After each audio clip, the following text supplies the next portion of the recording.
Sud Radio Auto, essai croisé. Votre rendez-vous automobile hebdomadaire avec Mobility TV et nos 3 spécialistes. Mélina Priam, bonjour à vous. Bonjour.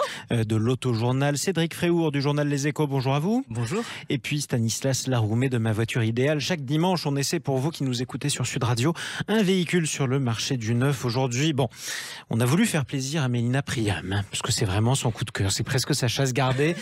Un petit objet de luxe, un bon plaisir. On essaye pour vous le BMW Série 2 Coupé. J'ai bien dit coupé. C'est du sport. Coupé. C'est du sport. En 240i, c'est du sport. Alors, c'est vrai que je suis pas très objectif parce que à partir du moment où je retrouve un 6 cylindres BMW, je suis prête à retourner en enfance. À retourner en enfance, à fermer les yeux sur quelques défauts, sur un prix absolument indécent et exorbitant, on n'en parlera pas. Voilà, parce qu'un 6 cylindres essence, c'est une sonorité, c'est de l'agrément, et puis il y a un c'est super... le retour au temps jadis aussi. Non, c'est retour à se faire plaisir avec une voiture, parce que c'est quand même une voiture ultra moderne qui, utilisée dans des conditions classiques, ne consomme pas tant que ça, il faut pas croire. Voilà, mais c'est et puis dans le design actuel de BMW, dont je suis là pour le coup pas du tout fan, c'est celle qui s'en sort le mieux, voilà, parce que le moins mal. J'ai un petit peu de mal avec les calandres XXL de BMW. C'est vrai que BMW en général vient avec de gros radiateurs à l'avant. On en avait parlé sur le iX. Oui, c'était vrai. Mais alors, faut pas le répéter. Le fameux haricot qui aujourd'hui pour moi ressemble plus à grand chose, quoi. C'est complètement. Le fameux haricot. Traduisez-le pour ceux qui nous écoutent. La calandre BMW, c'est une forme de absolument, haricot, de flageolet, on va le dire, voilà. Exactement. Un flageolet grillagé, c'est souvent à ça que ça ressemble, notamment sur le BMW iX. Bon, là, on est sur un objet magnifique, clairement, BMW Série 2 coupé, c'est du sport. Bon, ça vous aussi, vous retournez en enfance. Non, mais bien sûr, c'est la voiture de Tex Avery. Elle a un énorme capot, il est bombé, on est assis sur les roues arrière. Enfin, j'exagère un peu, mais en gros, c'est ça.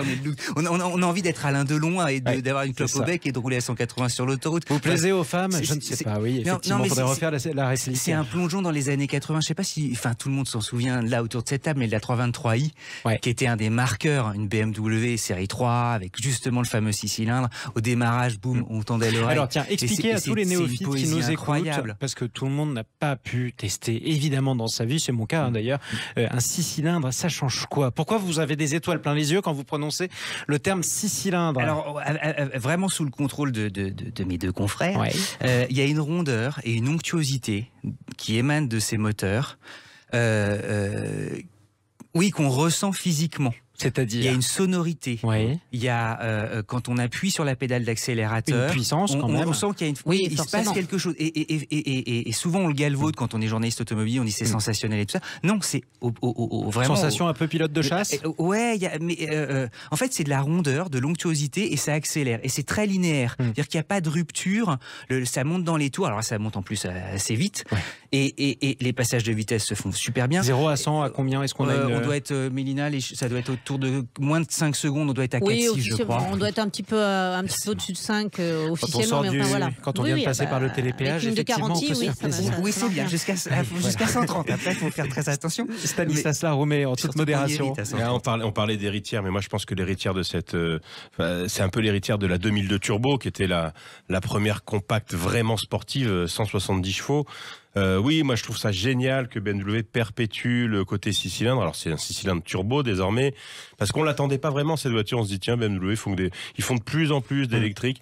Et en fait, ils ratissent tellement large BMW. Ils veulent séduire tout le monde et tous les continents. C'est-à-dire que nous en Europe, on est très focalisé sur l'électrique, l'hybride rechargeable, voire l'hybride simple.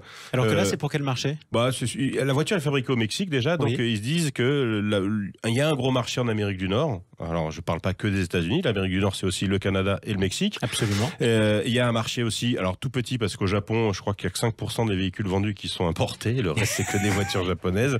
Et puis en Chine, etc., les Émirats. Donc c'est des petits marchés. Et en Europe, il reste quand même la Grande-Bretagne et la Suisse un petit peu et l'Allemagne. Pourquoi la Grande-Bretagne, la Suisse et l'Allemagne? Alors la Grande-Bretagne parce que c'est BMW. Non, l'Allemagne parce que ça a toujours été des fans de voitures, comme les Italiens et comme les Anglais. Les Anglais adorent la bagnole. Vous êtes en train de dire que la France ne l'aime pas, la voiture? Vous avez remarqué, non? Enfin, je sais pas.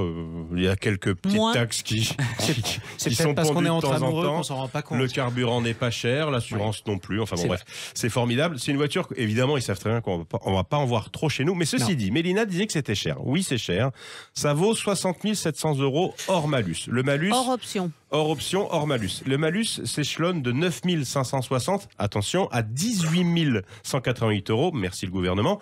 Et c'est cher, oui, mais imaginons, en gros, à 80 000 €, on a quand même une super sportive. Et c'est surtout... ça va être à peu près entre 30 et 40 000 € de moins qu'une M3, qui est la gamme au-dessus, qui fait 510 chevaux, qui pour le coup a une calandre un peu spéciale. On parlait des calandres. Alors chez BMW, il y a soit les calandres très larges, soit les toutes petites calandres sur la M3, M4. Et donc si on n'aime pas cette calandre et si on veut pas mettre 150 000 € dans une M3 mise à la route avec les taxes et tout, la carte grise, c'est une super alternative, je trouve. Comme le disait Mélina, le 6 cylindres, etc. Bref, et plus discrète qu'une M3 en plus. Plus discrète. Pourquoi plus discrète? La M3, elle est pimpante de partout. C'est un feu d'artifice. Elle est posée sur. Enfin voilà. Puis elle a des. Il y a presque trop de chevaux. Ça sert pas à grand chose. C'est quasiment une supercar en fait. Une supercar, c'est des Lamborghini, des Ferrari, tout ça. Tandis que celle-ci, elle reste fidèle à l'esprit BMW de toujours, comme l'a décrit Mélina, et ça fait plaisir. Et je pense qu'un fan absolu qui a un peu de moyens va se dire, allez, à une époque où évidemment tout s'électrifie, est-ce que je m'offre pas le dernier tour de beau manège, je me la prends comme collector et je la garde jusqu'à la fin de mes jours. C'est ça, CSP+++, mais pas nécessairement milliardaire, quoi. Non, et puis il faut quand même dire qu'il n'y a pas que la 240i dans la gamme. Il y a aussi une 220i pour rester sur de l'essence, qui certes n'a pas le 6 cylindres. On revient sur un plus petit moteur, 184 chevaux, mais il reste un châssis qui fonctionne, qui est super efficace. Les roues arrière motrices. Avec des roues arrière. Parce que toi, tu as le meilleur coup de volant autour de la table. Non, mais c'est vrai, c'est vrai. Non, mais voilà, il reste un châssis, une vraie BM aussi, dans ce sens où c'est une propulsion. Donc voilà, ça compte beaucoup. Et moi, je suis fan absolu des positions de conduite BMW. C'est des voitures dans lesquelles tout est bien, on est au ras du sol, sauf pour les SUV évidemment, mais ça c'est une autre histoire. Oui, mais on est bien assis quand même dans un X3, X5. Oui, voilà, on est bien assis et c'est une auto qui est plus abordable, qui est avec un peu d'options autour de 50 000 €. Voilà, et on a quand même une jolie voiture, une voiture où on se fait plaisir. Il y a même un diesel. Oui, les Bavarois savent encore faire de magnifiques voitures. Et ils seront toujours. C'est peut-être même un diesel, vous m'avez dit? Il y a même un diesel, ils proposent un diesel 190 chevaux. Alors, je ne sais pas où ils le vendront, mais il existe en tout cas. Il existe. En tout cas, feu vert, on peut le dire, de nos 3 spécialistes pour cette BMW série 2 coupée. Merci à tous les 3 d'être intervenus sur Sud Radio Auto et C'est Croisé. On vous retrouve dimanche prochain, Mélina Priam. On peut vous lire en attendant dans l'Auto-Journal, Cédric Fréhour dans le journal Les Échos. Et merci à vous également, Stanislas Laroumet de Ma Voiture Idéale. À dimanche. Sud Radio Auto et C'est Croisé. Votre rendez-vous automobile hebdomadaire sur Sud Radio. Nous parlons d'une marque mythique qui opère une transformation absolument radicale cette semaine. Bonjour Guillaume de Boudemange. Bonjour. Vous êtes directeur de Jeep France. Depuis cette semaine, plus possible de commander la moindre Jeep en France qui roule exclusivement à l'essence ou au diesel. C'est fini le thermique pour vous? Alors exactement, on a pris un choix qui est assez ambitieux, qui est complètement drastique. Parce que vous l'avez bien dit, Jeep, c'est une marque mythique qui a 80 ans d'histoire et qui est synonyme de liberté, d'aventure, d'authenticité, de passion. Et on a pris une décision très cruciale, c'est d'arrêter la commercialisation de tous nos véhicules essence et diesel pour se concentrer uniquement sur les véhicules électrifiés. On veut faire vraiment une nouvelle image pour la marque Jeep, conserver notre ADN, mais le rendre plus vert en se concentrant uniquement sur donc nos véhicules électrifiés. Alors, on avait de vieilles images d'Épinal, évidemment. Qui dit marque mythique dit aussi vieilles images. Un véhicule qui est important, qui passe partout, ça c'est la marque de fabrique de Jeep, ça avait besoin de carburant. Est-ce que vous arrivez à faire fonctionner des Jeeps comme les autres, mais à l'électrique ? Alors, nos ingénieurs ont fait un travail extraordinaire. Et vous allez voir que toutes les qualités de franchissement des Jeeps ont été préservées. Encore une fois, c'est notre ADN. Il faut compter dessus. Il faut capitaliser dessus. Et par contre, oui, on arrive à s'affranchir. Donc, des vieilles motorisations essence qui consomment 15 litres au 100, vu le prix du carburant, vu les taxes qui arrivent sur l'essence, c'était même une obligation pour nous. Donc, on vise une Jeep 100% électrique très bientôt.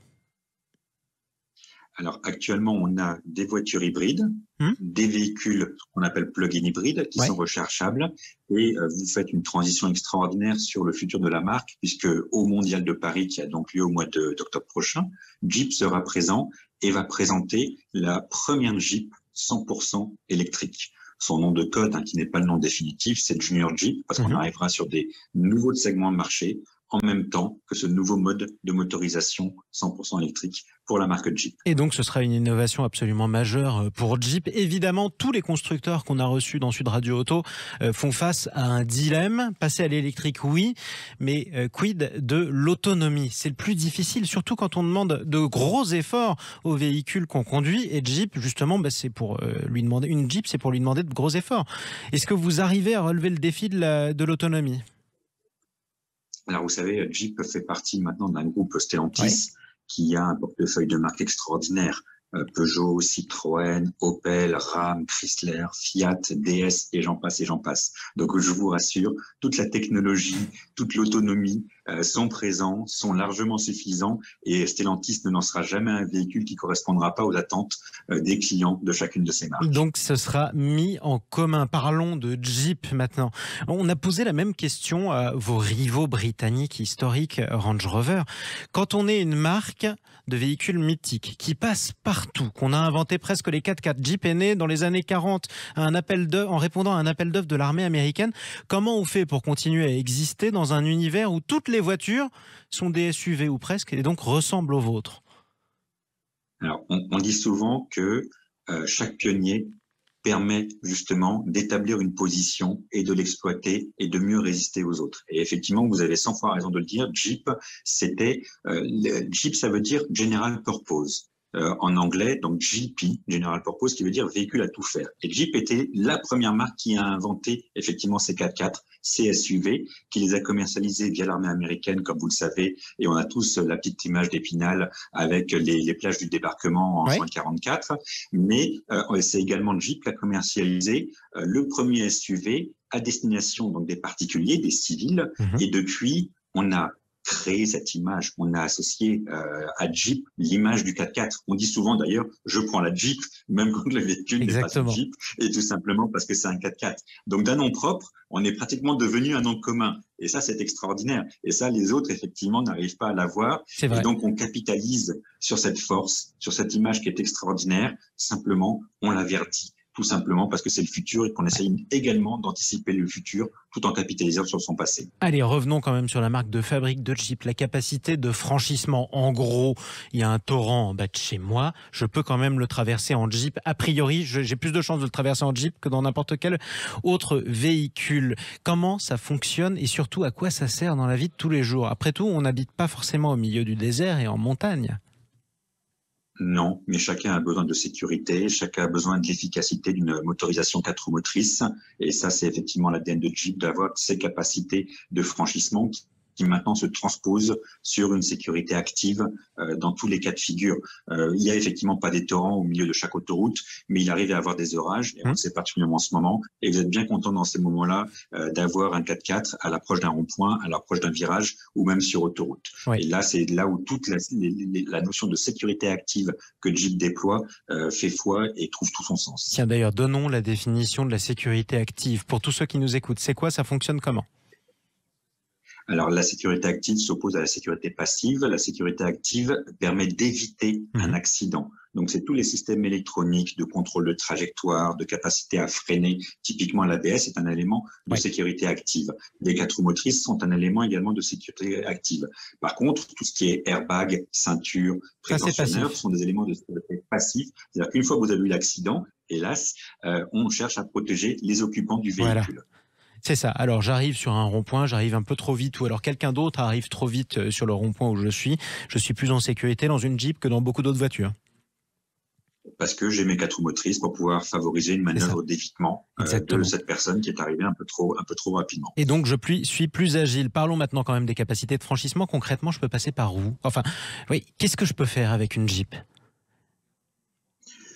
Jeep reste toujours synonyme d'aventure. Hein. Ouais. On a d'ailleurs une session qui s'appelle la Jeep Academy, qui permet justement aux possesseurs de Jeep, mais également à tous les prospects, via le distributeur de Jeep, de apprendre à conduire ce que j'appelle en off-road, hein, c'est-à-dire en dehors des sentiers battus. Faire du hors-piste, mais pour la voiture, quoi. Exactement. Donc des cours théoriques, des cours pratiques sur des véhicules que nous mettons à disposition, donc des prospects et puis des clients, pour pouvoir justement tester ces fameuses capacités de franchissement dont vous parlez. Voilà, qui restent intactes. Mais le but du jeu, c'est que ce ne soit pas le secret le mieux gardé du monde, et qu'on arrive à le démontrer, à le propager et à le partager avec tous nos clients et tous nos prospects. Vous êtes sur Sud Radio, et justement, vous êtes sur Sud Radio. Est-ce que ce serait concevable de grimper en Jeep la dune du Pilat, par exemple? Je prends l'exemple le plus parlant. C'est interdit. C'est interdit, c'est pourquoi je vous demande la capacité technique. Personne n'osera le faire. Non, on est d'accord. Par contre, dans d'autres pays où ce n'est pas interdit, je pense par exemple au Moyen-Orient, oui, effectivement, quand vous allez dans le désert, vous avez des jeeps qui gravissent des dunes du désert. Voilà. Donc, si c'était possible, on pourrait monter et on pourrait effectivement gravir la dune du Pilat, mais évidemment, on préserve l'environnement et on respecte la législation française. Et on fait attention aux gens qui sont en train de la gravir, évidemment, à pied. Merci beaucoup, Guillaume de Boudemange. Directeur de Jeep France, Jeep qui passe à l'électrique, qui l'eût cru quand même il y a quelques années, c'est un tournant majeur. Tiens, d'ailleurs, on ne cesse de vous le répéter dans Sud Radio Auto et ses croisés, le marché auto est en train de bouger. Merci à vous d'avoir pris la parole sur Sud Radio. Merci, au revoir.